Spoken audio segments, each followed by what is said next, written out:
December 29, 2024. Good day from CANNY World, and here is your daily historical short video. On December 29, 1937, the Irish Constitution came into effect, establishing Ireland as a sovereign state and ending its status as a dominion of Britain.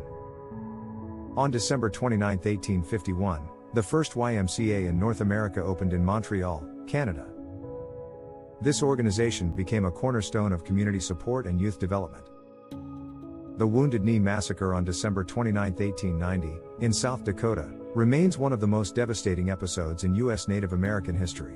It symbolized the culmination of decades of violent U.S. policies aimed at subjugating indigenous peoples and dismantling their cultures. In the 19th century, U.S. westward expansion brought settlers into conflict with indigenous nations.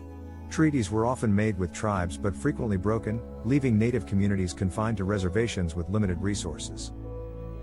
The Dawes Act of 1887 aimed to assimilate Native Americans by dividing tribal lands into individual plots, further eroding tribal sovereignty and communal ways of life.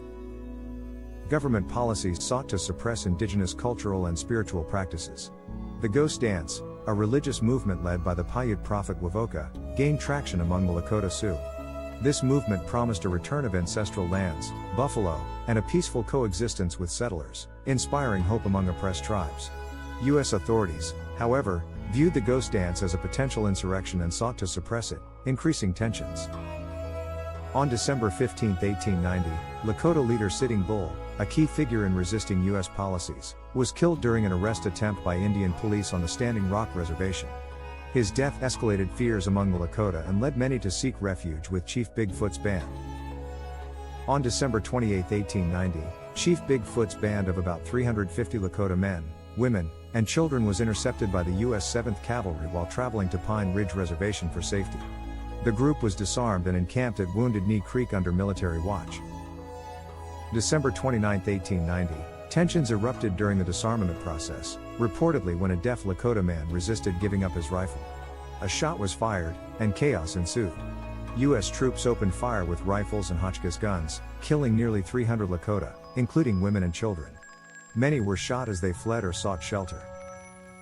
The massacre marked the effective end of Native American armed resistance to U.S. policies. Survivors of Wounded Knee recounted the horrors, solidifying its place as a symbol of U.S. oppression against indigenous peoples. In a display of indifference, the U.S. Army awarded Medals of Honor to 20 soldiers involved in the massacre, a decision that continues to draw outrage. The massacre became a lasting scar for the Lakota and other indigenous peoples.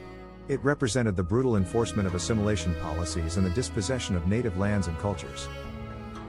Wounded Knee became a focal point for activism, particularly during the 1973 occupation by members of the American Indian Movement, AIM, who sought to highlight ongoing injustices against Native Americans.